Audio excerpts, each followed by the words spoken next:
Good morning, everybody. Hello, Your Excellency, Ambassador Extraordinary and Plenipotentiary of the Republic of Germany in Albania, Mr. Hellmut Hoffmann, Honorable Rector of Epoka University, Mr. Remzi Altin, dear colleagues of the academic staff, dear students. Let me start by expressing my gratitude to the Ambassador for accepting our invitation to be in the premises of Epoka University. And let me also thank from the beginning the Finance and Banking Department, the International Relations Club, the Center for European Studies, and all you participants for being here today. In this special meeting, I'm calling it special not only from the rank and level of the special guest that we are having here, but also from the format that we have choosing.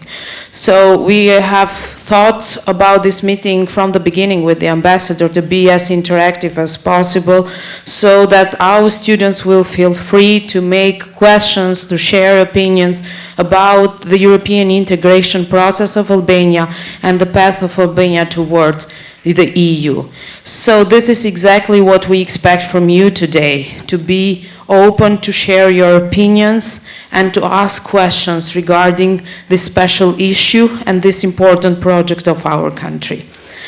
And of course, we have selected to you the representative of the milestone country of the European Union, Germany. So who's better than the German ambassador would be able to ask to your questions regarding this issue. We will follow in this procedure. The rector will make a short welcoming speech, and then I will invite the ambassador to make his opening remarks, and then we will proceed with the question from your side and your opinions. Thank you very much. So I have the honor now to ask to the rector to make his welcoming speech, and then we will proceed with the program. Thank you, Elda.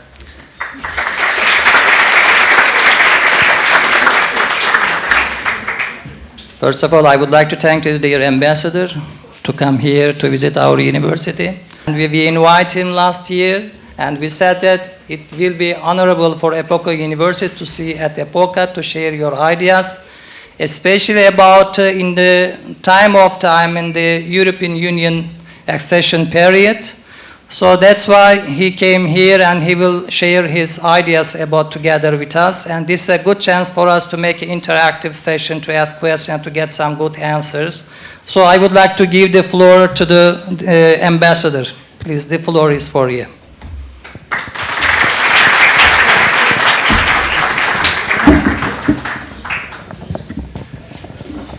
Thank you very much, Rector, Professor Altin. Thank you, Ms. Sani, for both of you, for your kind words of introduction. Good morning to all of you. Good morning to teaching staff, but in particular, good morning to all the students. First of all, of course, I would like to thank you for the invitation. It's a pleasure to be here. I always like to speak to young people, to universities, audiences, because it's kind of a truism, but it is true. You are the future of Albania. You belong to the future of Albania. You will be the future leaders of Albania.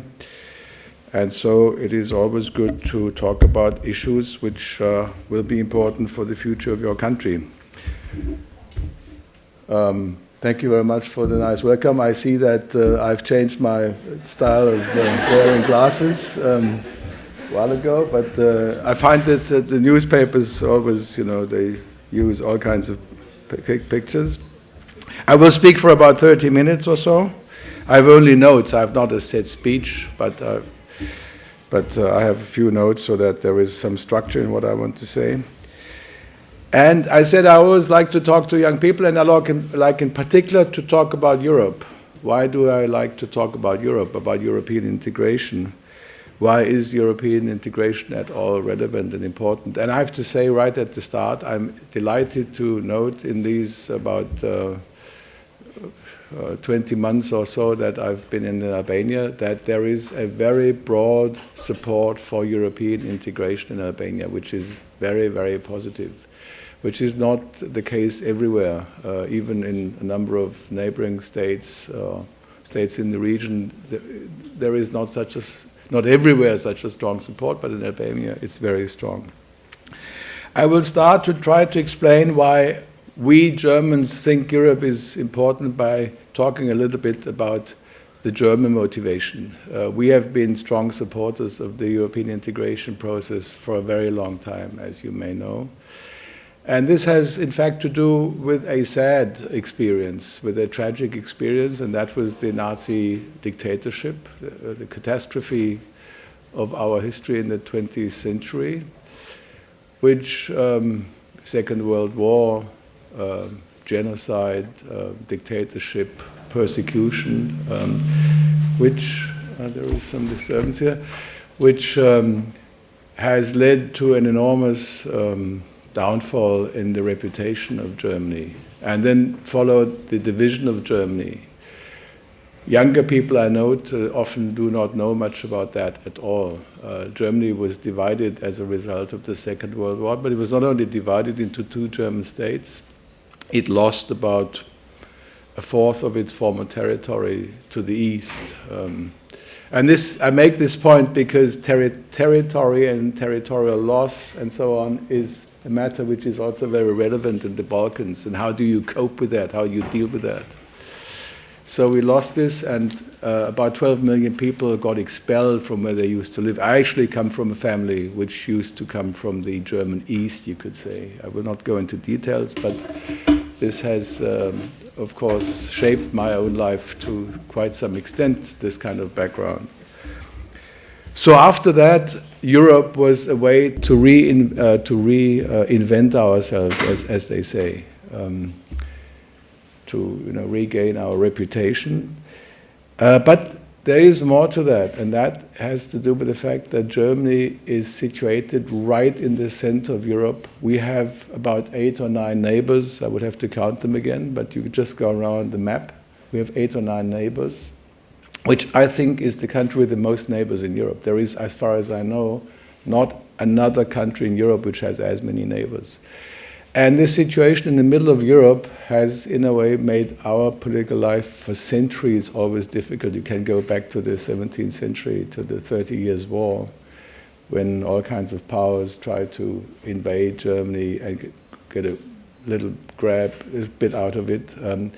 This central situation, and for us, this combination of the experience of the Second World War, the division of nearly 50 years, has led to the insight we have to work very hard to create relations of good neighborliness with our neighbors, with all our neighbors, and to integrate Europe to the extent possible. And that is why Germany has been a founding member of the then European Economic Community in 1957.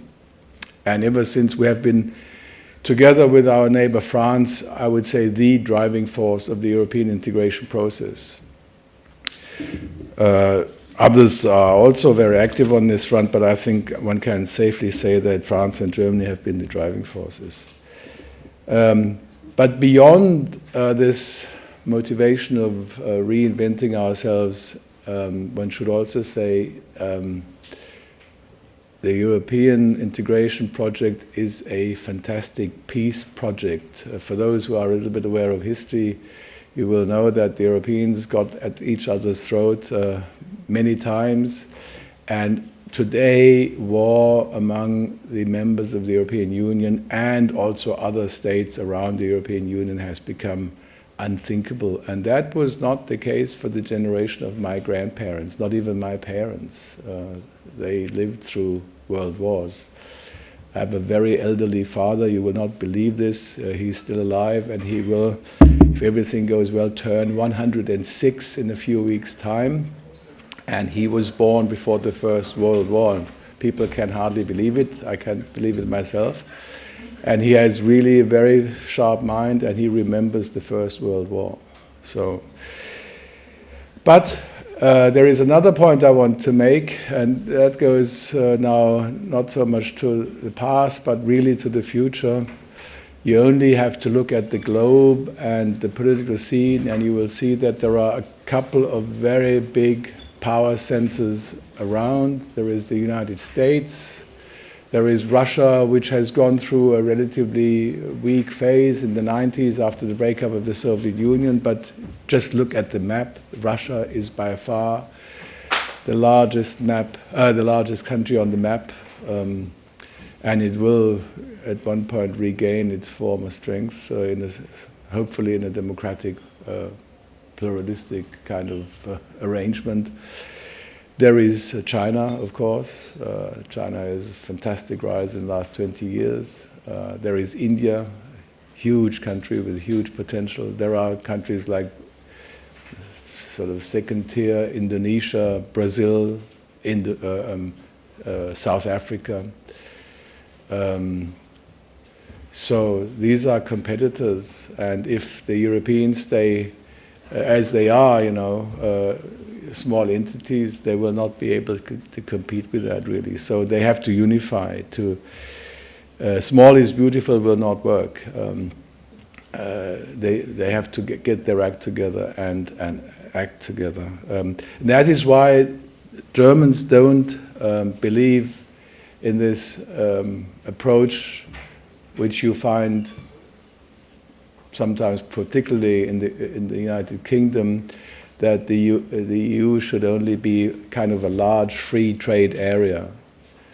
The British have a big debate among themselves, as you know, whether they should stay in or get out and so on. And they have very often, I served for 5 years in London, so I know a little bit about that.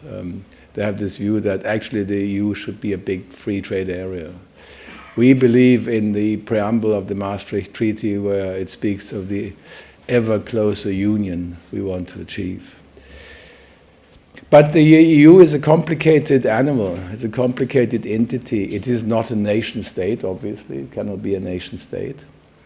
But it is more than just a federation of states which get together to organize trade and other things in a better way. It has a larger ambition, and this shows in particular when it comes to the common foreign and security policy, where we want to arrive at common positions. Let's take a case which is very much in the news these days. What's our view on the Ukraine, Russia, separatist conflict, the Crimea issue, and so on? We want to arrive at common position everybody adheres to. And what is, of course, of most fundamental importance is the EU is a project based on common values and common approaches like freedom, democracy, pluralism, division of powers, human rights, dignity of the individual, social rights, and a free and social market economy, the rule of law, and, for instance, free media. These are all elements we all want to share, like in a club, where we have this kind of common approach to things. And that's why, and I will come to that now, accession is a complicated business. But let me just return a little bit for a moment to the historical development. When in 1989 the wall fell in Berlin, people say the Cold War was over. And this had lasted since 1945. Sometimes a very dangerous confrontation, by the way. I worked a lot in nuclear arms control, so I know a little bit also about the nuclear confrontation. Younger people are mostly not aware of that, but it is worth remembering, and it is not gone, by the way. The nuclear confrontation, of course, still continues to exist, but it's not so much in the forefront anymore, luckily, I would say. But that does not mean that one should ignore it altogether. But when the wall fell, there was a new prospect of a Europe whole and free, as I think George Bush Sr., the president, formulated it famously, Europe whole and free. And that was a fantastic prospect, of course. And by the way, this is where an Albanian connection comes in, because this was the time when also Albania got rid of its very repressive communist Hoxha dictatorship. Hoxha had died a few years earlier, but this was still a matter which took some time to develop. And In a few weeks' time, it will be, by the way, 25 years that something very significant happened, which I guess younger people will not know much anymore, but when I talk to Albanians who are older than 40, they all remember it. When 3,000 Albanians, I say in quotation marks, occupied the German embassy in Ruga Skanda Bay, and they managed to force their emigration to Italy and Germany and so on. A very dramatic moment, and this, I think, contributed to some extent to the liberation, basically, of Albania, because it was part of a whole movement where people just said, we are fed up with what we have had for 40 or so years. And in those years, Chancellor Helmut Kohl was in office in Germany, and he was among the first to say all states in Eastern Europe have a EU perspective, which was very important at the time. In a situation when these states were really still quite backward in terms of social and economic development, political development, but we said early on they all have an EU accession perspective, which was very important. And then the Copenhagen criteria were formulated, which is kind of the Bible of accession, where the most fundamental elements are defined. And it was very important that countries, and I will return to that theme later, use the time they have to really modernize and reform their own countries and their societies and economies, etc. And Poland is a very good case. The Poles, I think, were very clever and smart, and one has to really praise them for that, in using the time to move forward. And get ready for EU enlargement. At that time, in the 90s, the Balkans were actually left out, because the situation, as you know probably better than I do, was very difficult at the time. This was when Yugoslavia fell apart, and there were wars among the former component parts of Yugoslavia. Serbia, Croatia, Serbia, Slovenia, Bosnia and Herzegovina, and of course in the Kosovo War in 1998, 99.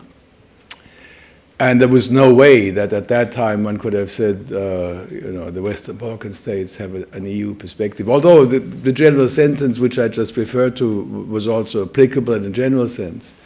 But only after the Kosovo War had ended, and there was some kind of prospect to solve the Kosovo conundrum in a way. In Thessaloniki in 2003, the EU heads of state and government clearly spelled out an enlargement perspective for the Western Balkans, which was very important. As I say, would have been unthinkable only a few years earlier. And all of this enlargement perspective had, I think, a hugely stabilizing effect, not only for the Western Balkans, but this was true for the whole region of Eastern Europe, this orientation towards Brussels and the hope that someday one would be able to join that club. But the basic principle is, and this is something really to bear in mind, everyone has got to get his house in order. And you have to do that yourselves. The EU will help you to do that, come to that, but everyone has got to get their house in order. And there is a lot of work to do. There is a so-called acquis, which means all the rules and regulations which the EU has developed over 50 years or so, which is a document which I understand. I've never seen it physically myself, but I understand it's 50,000 pages of text. And accession states have to transform this into their own body of laws and regulations. But I have to say, because I hear this quite often, I have to admit quite freely, accession has become more difficult today than it used to be 10, 15 years ago. Some say that's unfair, maybe it is, but that's the way it is. It is easy to explain because in this accession process of the last 20 years or so, 25 years nearly, one could say sometimes political deals were made in the sense that people actually knew this country X or Y, will never mention any names, is not actually really ready for accession, but for purely political reasons you cannot say no anymore, and you have to somehow close your eyes. Same is true with the euro, by the way, because that's a smaller group within the EU. Some joined the euro when many people knew they were not really ready to join, but one said, okay, to help them stabilize politically, we need to make concessions. This readiness has certainly gone back, and people are now looking more closely how things are actually, what the situation actually is in countries. Now in Albania, Albania submitted its membership request, application I think is the right word, in 2009, and there is no doubt that Albania has made tremendous progress since 1990-91. As a matter of fact, I'm just reading a fantastic book by an American Albanian, which already appeared in 1998. It's called Albania in Transition. And I find it fantastic to learn in more detail how difficult the situation was in the early 90s in this country.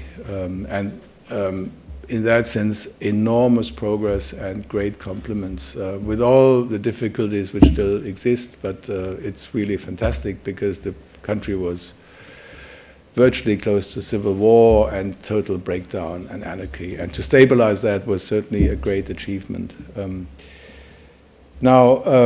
And this was rewarded in 2014 with the candidate status for Albania.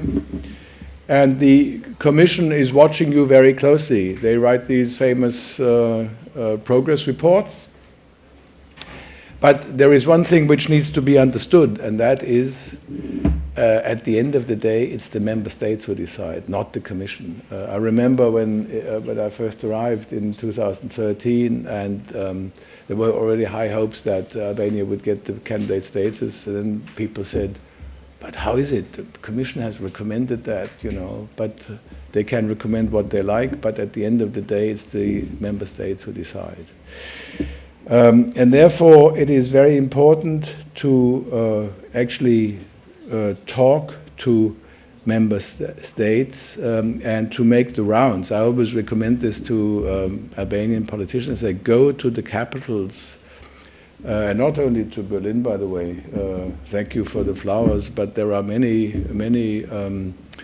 important centers in Europe, and don't underestimate the small states, member states. They're also very important, and you have to convince them, and you need to not only convince the governments, you need in particular to convince the parliaments as well. Now I said much progress has been made. Where do I see the progress? Well, on the foreign policy front, one has to praise Albania for its very moderate positions. It takes balanced positions, and this was very clearly shown only last week when there was quite a series of meetings here, the Southeast European Cooperation, what is it, project, or no, I think it's called project. And this was the other meeting, the Joint Economic Forum. And in particular, the meeting between Prime Minister Rama and Prime Minister Vučić is most welcome, I have to say. And I will come back to that too a little bit later, that they sort out their difficulties, the two countries. And in that sense, Rama's visit to Belgrade last November was already a very welcome breakthrough. On the domestic front, I said already, the country has much developed, built up institutions, had change of government. Sometimes this party won, sometimes that party won, which is very good because there are some other transformation countries in Eastern Europe where, and going right into Asia, even former Soviet Union, territory states, where one man has governed since 25 years. That's not exactly what one finds so good. So you have had alteration of power, very good. coexistence of groups here, particularly religious freedom and tolerance of religious groups in a country where you have, a majority of Muslim population is very important for the EU to show that it is possible that Muslims and Christians and non-believers live together peacefully. In that context, I should also, because I overlooked this, but I want to come back to foreign policy, it's also very important that Albania sorts out the whole Kosovo issue in a sensible and reasonable way, that there is no talk of Greater Albania, but that people speak about coming together under the roof of the European Union. No one can be against that. But once you start to talk about in nationalistic terms, all people will get very nervous in the chancelleries of Europe, and not only there, but also in the parliaments and so on. Positive elements, we have seen quite an energetic reform policy. I would just want to name a few elements. Under the headline of creating order, I think this is sometimes a bit necessary here, fighting corruption. Since we are in university, I found it really excellent that the government shut down a number of private universities. It was absolutely scandalous. Everybody knew that some of them were just producing diplomas for money. Absolutely scandalous. If I might take the liberty to say that in a private university, I think many of them doing good work, but I personally don't understand how the government could have allowed the creation of over 40 private universities. I find it really absurd. I repeat that, absurd, in a country with 3 million inhabitants and 7 or 8 state universities, totally absurd. And everyone must have seen it coming when you do that. You cannot control 40 or 50 universities. It's absolutely impossible. But anyway, I don't want to get into that much more. But the police action in Lazarat to fight drugs, I don't think that drug cultivation has stopped because of that. But it was a good at least attempt to show determination. I find it excellent that all of you will have to pay for your electricity. I mean,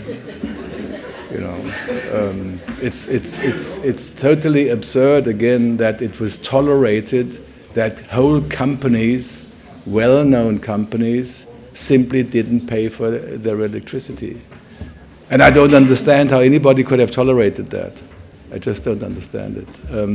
Because the whole electricity system was in total disarray. Everybody knew that the first thing you would do is say, you have to pay for your consumption so that we can actually finance the electricity sector.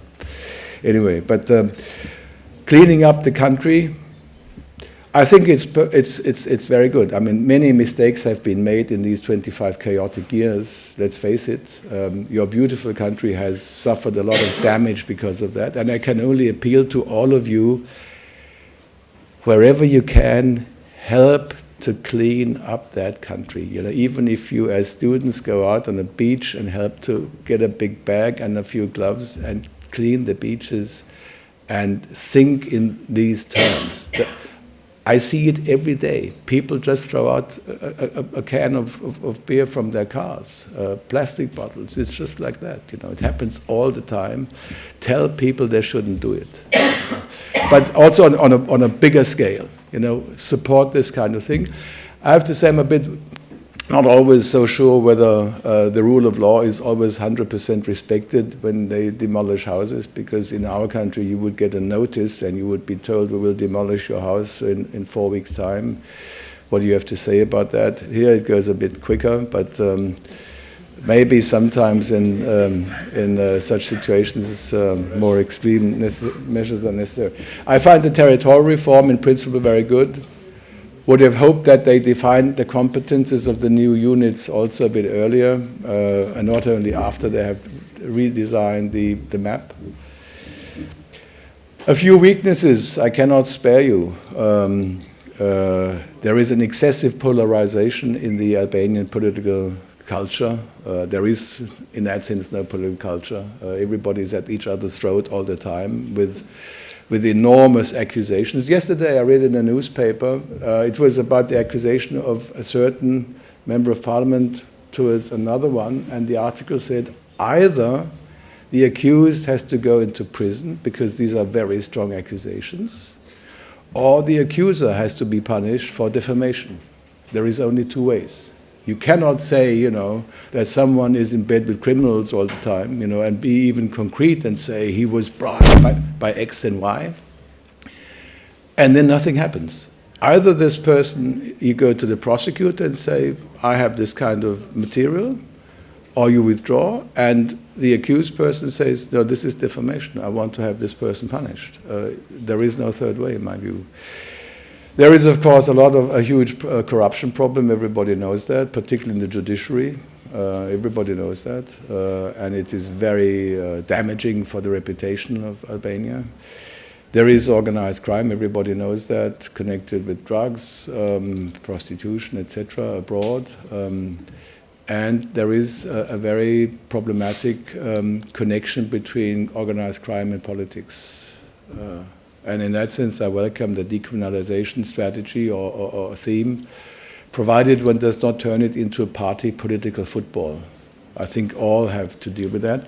And final negative or critical point, the parties seem to think that the public service is their party property. Whenever they win an election, they kick out the supporters of the other party and they bring in their own people. Absolutely impossible, and it does huge damage to your country because we feel it. We have a big program here and we find always new people who have no idea, who don't know the dossier, who don't know the master plans, which have been written, you know, only 2 or 3 years ago. They're simply not available. Sometimes people took all the files with them when they left office. Now, Germany has been engaged very strongly in Albania since 25 years with many projects. I don't want to go into that very much because I think they are quite known. You are, and we are also on the foreign investment, direct investment side, becoming more active. And you have a neighbor here, Tirana Business Park, which once completed will be a huge project, about 100 million euros project. This is only the first phase, what you see here. And has, I think, enormous potential. And on a wider political front, now it comes to the end because time is passing by, Germany is very engaged also in the sense that we take a wider look at what is happening in the Western Balkans. You may recall that last year, the Chancellor, Angela Merkel, had invited the heads of government of the 6 Western Balkan states, plus Croatia and Slovenia, to the so-called Western Balkans Summit in Berlin on the 28th of August last year. So-called Berlin process. This was, we did not invent this. I think the Albanians invented this thing about the Berlin process. And this will be continued in Vienna towards the end of August, and it will be continued through to 2018. The idea was 2014, 2018, 1914, 1918, First World War, and that something would be happening with respect to the Balkans. And this whole project turned out to be, I think, very, very fruitful. Maybe we didn't even anticipate how fruitful it would be in the beginning, that people understood that cooperation is better than confrontation. And I think what we've seen last week, or already last year, Rama traveling to Belgrade, never mind the drone and all that, you know, that's past history. And don't blow it up, you know, and don't blow up the football game so much. I know, I mean, you know, we have gone, Germans have been crazily nationalistic in the 1930s and 40s. So I don't want to teach anybody, it's just from our experience. Just keep you know, people's heads cool when it comes to this nationalistic excesses. It doesn't help anybody. You can be patriotic, Albanians, I'm patriotic German, but I'm not a nationalist. There's an important difference between the two. So keep tempers cool. And so Rama was in Belgrade, Vucic was in Tirana last week, and it was really very positive. And I think that's also partly a result of this new approach which we helped to start with the Western Balkans. And this conference project is not only about writing nice communiques. It is also about concrete projects, and they're talking about infrastructure. They're talking about completing roads. I read that Rama and Vucic are going to sign a memorandum on the Niš, Pristina, Durrës, Tirana highway. Very important for the economic development of the whole region, and the Adriatic-Ionian highway. And the EU will give assistance. Of course, but you have to do your own homework and your own weightlifting as well. It's not as if Santa Claus comes and says, "Oh, here is all the highways." You have to do that also with your own means. So the outlook is positive. I repeat again, everybody needs to use their chance to prepare, to reform, to modernize state and society. And it's important to create a sense of hope by doing that. And people should stay here and help build up their own country. And they should not fall into this asylum seeker trap. That's sort of the penultimate point I want to make. You have heard and read that very many Albanians have left in the last 15, 16 months or so, particularly to Germany. We had enormous increases in the number of asylum seekers. It doesn't work. There is no asylum for economic migrants in the EU, period. And please tell everybody that this is the case. But, and this is what people mix up easily, it's a bit complicated, but Germany is indeed seeking qualified people. That's true, because our economy is going well, and we have less and less population, actually decrease in the population, less and less growth is even euphemistic. We have a decrease in the population. And that's why now we will have an enormous move towards retirement in the next couple of years. And they are looking for young people who are qualified to fill workplaces. And that's why I say this here, because you are learning, you are students. There is a chance for qualified people with really recognized diplomas in certain fields to work in Germany, but that has nothing at all to do with this asylum seeker business. You cannot just travel to Germany and say, I want to have asylum. What you can do is you find with a qualified diploma a workplace, say with any big company in Germany. You come to the German embassy and say, here I have a contract, I apply for a long-time visa, and then the whole thing is processed, and if you're lucky and if everything is okay, it may be granted.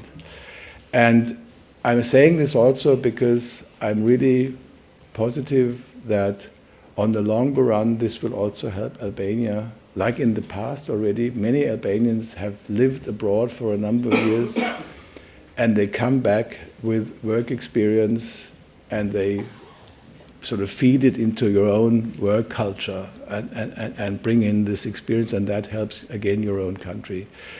But don't mix it up. These are two totally separate things. And if you can help to explain this to other people, I hear that everybody is talking about seeking asylum in Germany. This is a huge misunderstanding. They will all have to return. It only takes about, unfortunately, for the German authorities to process quite long, 5-6 months or so. They will have to return. But I don't want to end on a negative note. Please learn, and learn languages also. If you learn German, that's no disadvantage. There are about 100 million German speakers in Central Europe, Germany, Austria, and parts of Switzerland, as you know. So that's quite a big job market. And one day, Albania will have joined the European Union, and they have freedom of movement anyway, and you can work wherever you want in the European Union. And in that sense, I wish you every success. Thank you very much. I'm Jona Hojaj. I'm really glad that you are present here in our university today. And my question is something related to the past and present. If we take a snapshot to past, and for the ones that don't know about the economy of Serbia and Albania in the past, we can see that Serbia was very much more developed than Albania maybe 20 years before. But right now, we have had an enormous change in our economy, and we are really steps more than Serbia is economically right now. And I really do not understand why Europe is having nearly same steps for accession in Europe for Serbia and for Albania, as we are not in the same position. Is Europe still a bit afraid of the spoiled, noisy child that will change the stability of Balkan? Well,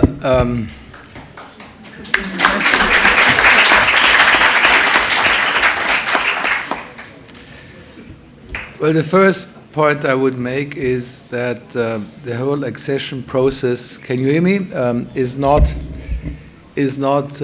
mathematics. You know, it's not 2 + 2 is 4. It is very much also a matter of gut assessments at the end of the day. I mean, I don't want to overplay this, but this needs to be borne in mind. Of course, the EU Commission study very carefully the dossiers, they look at what is done in certain areas, etc. They write reports, and then they make an assessment, and then the member states make an assessment. But to some extent, there is always a genuinely political element in such things. Like, you know, you have an interesting case with your neighbor Macedonia right now, which has been offered the opening of accession negotiations for a long time. And it is a difficult judgment to make whether one should actually continue to do so given the present situation there, which would, some people say, given the situation as it is, it's a bit difficult to imagine that one can again invite them to open accession negotiations, which is always, you know, under the proviso that they solve their name issue. But then people say, if you withdraw this kind of, you know, invitation, then you make things even worse. I referred to this problem a bit earlier in my remarks about the East European states, where one knew perfectly well they are not really ready yet, but you make a concession and say you invite them. So that's as a general answer. When it comes to Serbia, I think your basic point, I think, is a valid one, that Albania has, in relative and in absolute terms, developed more quickly in the last 25 years than Serbia, because Serbia, as a part of Yugoslavia, was much more advanced. And you had this enormous, you know, catch-up job to do, and you did very well, I think.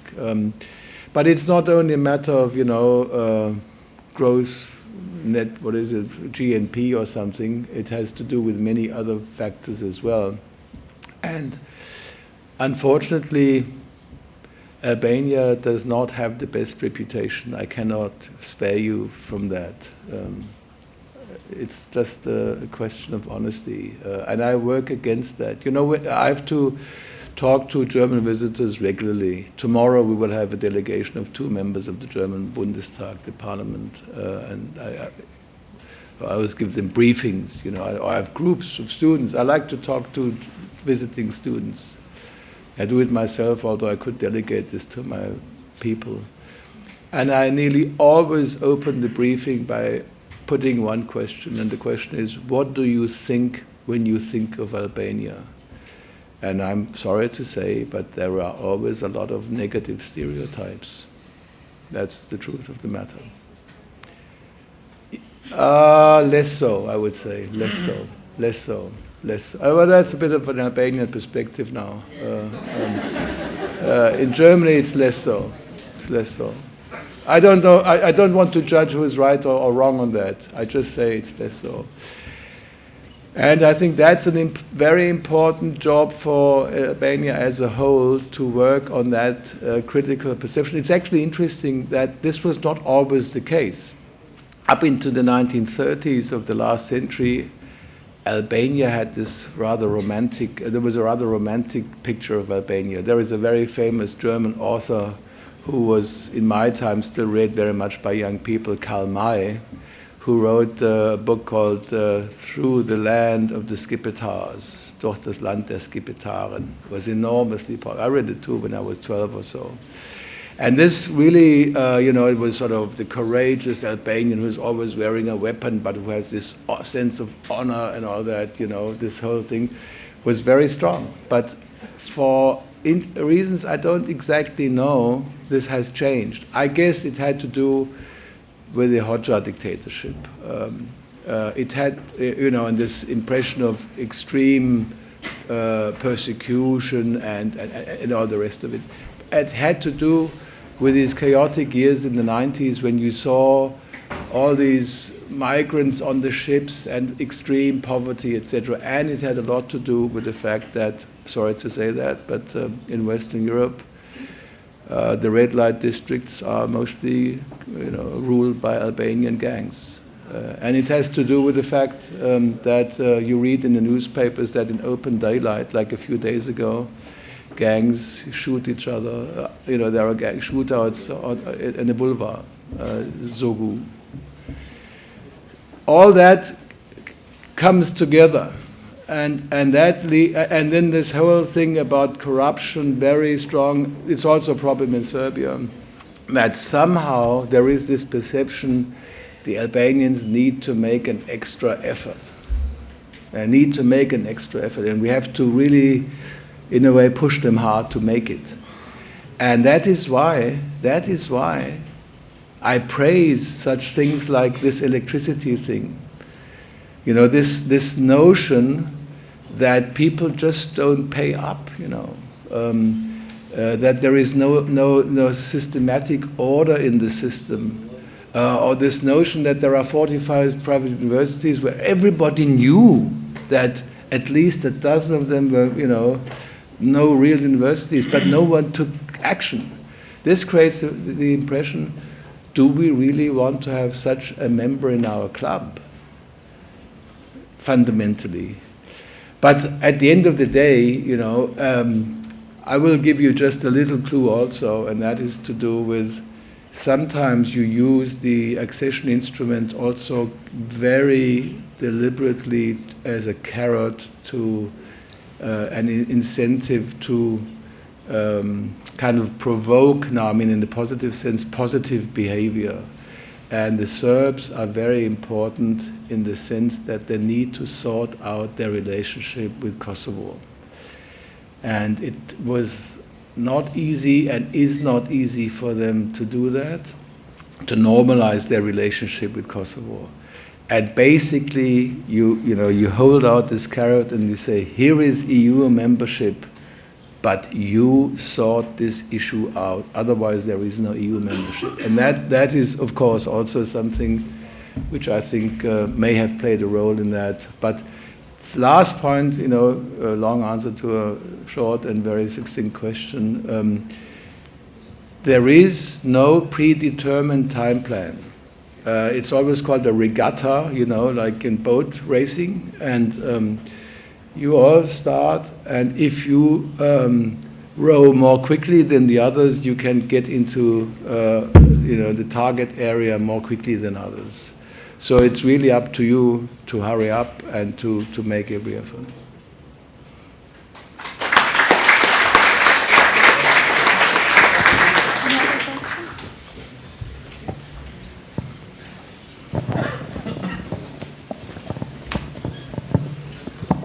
Hello, my name is Claire. As you mentioned, in 2009 we presented the request to become a member of EU.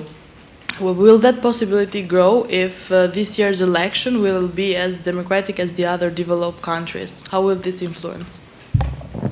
Yeah, that's also a very good question. In fact, when I arrived, this was just a few weeks after the national elections in 2013. Everybody said to me, elections went really quite well by Albanian standards, and the losing side accepted defeat very quickly. Went well in the sense, there may be supporters of this or that party in the room. I don't mean it that way, but it means in terms of procedure, how it was handled and so on. And this played, I think, quite an important role in this gut assessment, because people then said, finally they managed to organize an orderly election.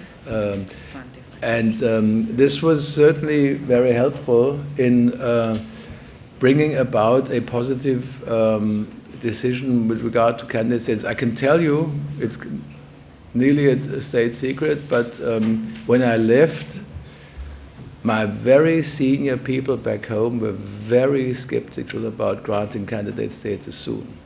And I talked to all of them. I know them personally since I'm 33 years in the Foreign Service.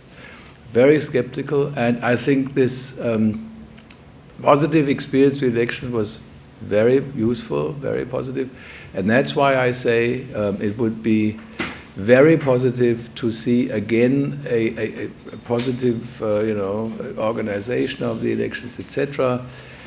And conversely, if this thing goes badly, I think there is quite a big damage which can be done by that. And I hope everybody is aware of that, and that no one, plays the role of spoiler, because it's a bit tempting to do that.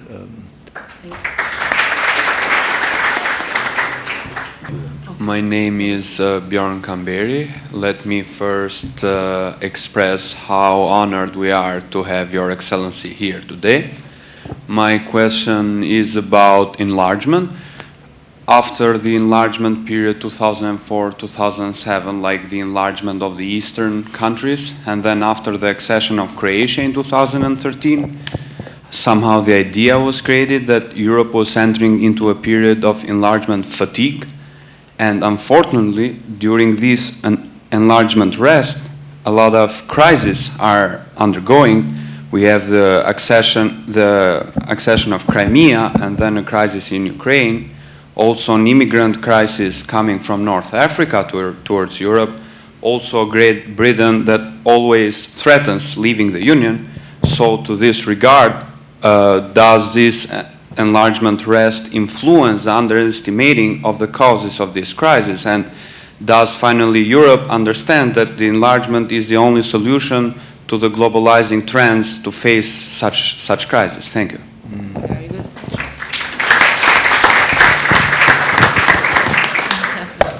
Well, this is also a very pertinent point, but yes, I hear that quite often about enlargement fatigue, and the Prime Minister always then says there is also enlargement impatience.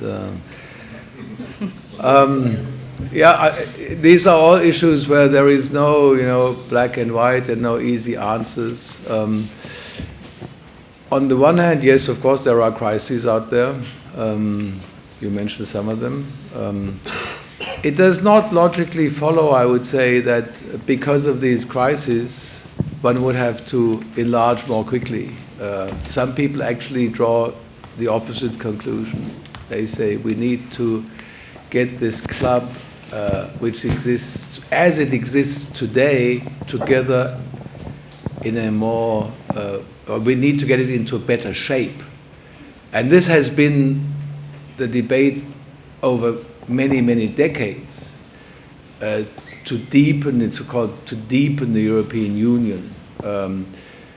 There are some who, as I said, see in the European Union basically only a big trade area, but others say, no, if we want to act together, we have to have a constitution. At the beginning, in the years 2002, 3 or 4, so there was even a whole debate about a constitution for Europe, and the whole thing was meant to actually strengthen the integration and the ability to act of the European Union. And there are many who fear that if you enlarge, it's making the union weaker, because the more people you have sitting around the table, the more difficult it gets to achieve consensus. So I don't see a direct link between the crisis and how one should deal with them and enlargement as such. But on this enlargement fatigue, yes, it exists. There is no question about that. This whole migration issue is, for instance, part of it. you can see it in the UK. I served from 2000 to 2005 in the UK, the German embassy. At that time, the British economy was going very well, and they were very open to accept new migrants from Poland and so on. We were at that time more careful, and we said we need a transition period of 7 years to do this more gradually.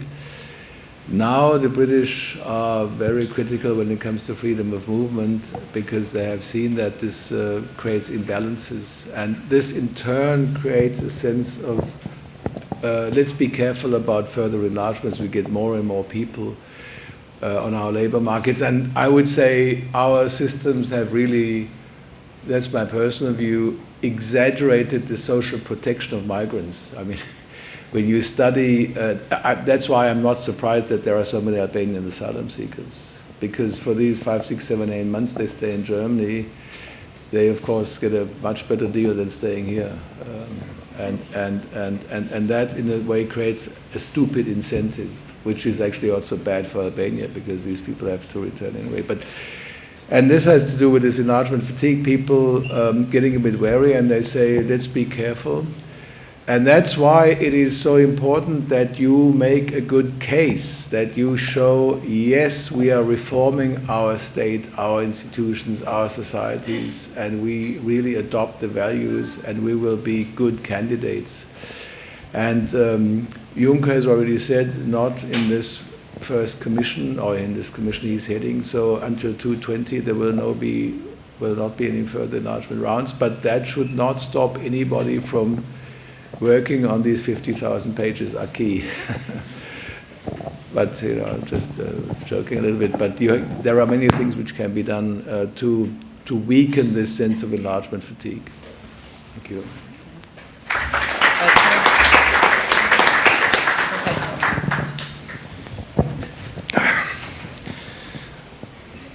Mr.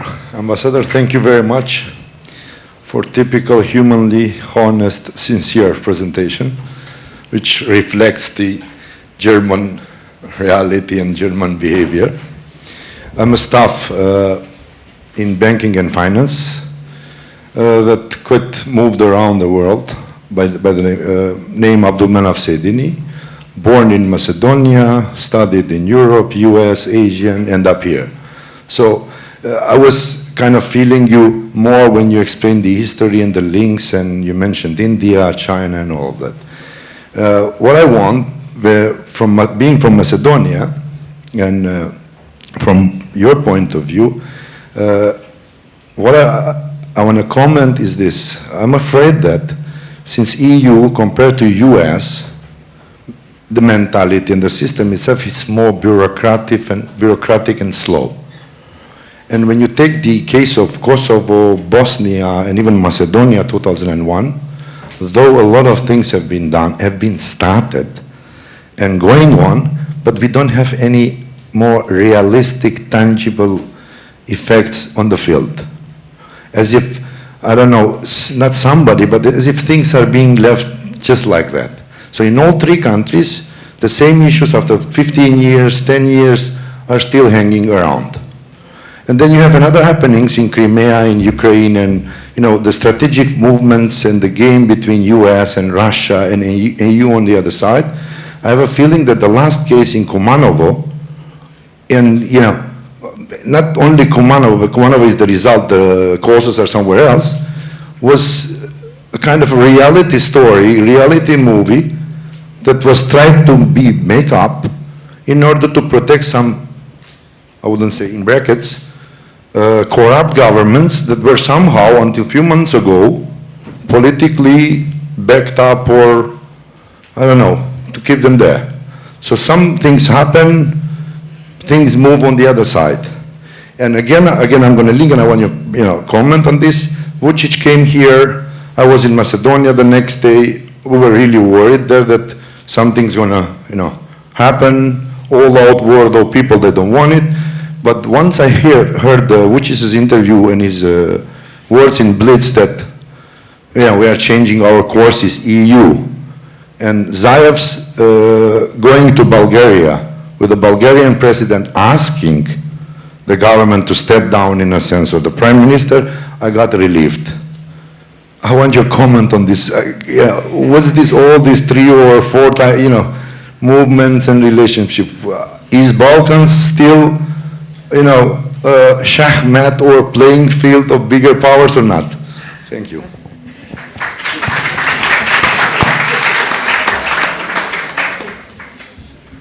Well, what can I say?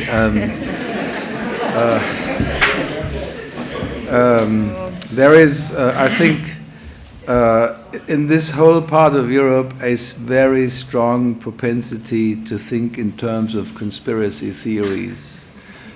I've in my life, met, already when I was a student in London, I worked a little bit on historical theme, Greece at the end of the Second World War, so I met many Greeks. And this was in 1974, when, for instance, just as an example, the Turks invaded Cyprus, and you can imagine all the Greek community in London, they were up in arms, and they get all kinds of theories about this and so on. And so I'm a bit familiar with this kind of sentiment, that people always have fantastic explanations and so on. But sometimes, I'm 33 years now in this foreign service, you wouldn't believe how simple the reality often is. It's not so complicated. In this particular case, I have to admit that I do not know very much about it. I try to follow a little bit what is going on. This whole Kumanovo thing is very difficult to understand because there are rather outrageous theory going around who may have ordered this in the background and so on. I don't wish to comment on that because it's pure speculation. The only thing I can say is that I hope, and one thing is for sure, we have a very strong interest in a stable development and peaceful development in the Balkans. We have seen the potential for conflict when Yugoslavia fell apart. I still remember quite vividly, I was watching television when the jet fighters were flying over Ljubljana, and I thought I couldn't believe my eyes, because we had served in Vienna for 3 years from 86 to 89, and I kind of felt that this was only a few hundred kilometers away, and we had jet fighters, bombing a European capital. At that time it was not a capital yet, but it was about to become capital. And so we have a very strong interest, and we have invested a lot of resources over these 25 years in all these missions, K4 and how they were called, I forget all the acronyms, which had been devised under NATO and OSCE and EU, ROOF. Don't forget, this was quite expensive to do that, and it still is. And this could have been to a much better effect if people had really gotten together and said, let's get all this nonsense behind us and let's work together. And that's why I'm so delighted to see what happened last week when the 6 Western Balkan prime ministers were on this podium in the Congress, Palace of Congress. I'm not naive. I've written in my report that, of course, not all problems will go away just because they shook hands. But it's at least a very good beginning. And in Macedonia, there is certainly a very serious crisis, more a domestic crisis, as the way I see it, with its own problems. And I hope that this whole, tragic incident in Kumanova will be, cleared up so that people will understand what happened there, and that there will be a new approach to solving the long-running crisis. You must not overestimate the possibilities foreign powers have to intervene in such situations. It is not as if, Mr. Hahn, the commissioner, could come here or to Skopje also and say, you do this, you do that, and so on. These times have passed. You can give strong recommendations, etc. But at the end of the day, it must be the people themselves who have to take things in their hands.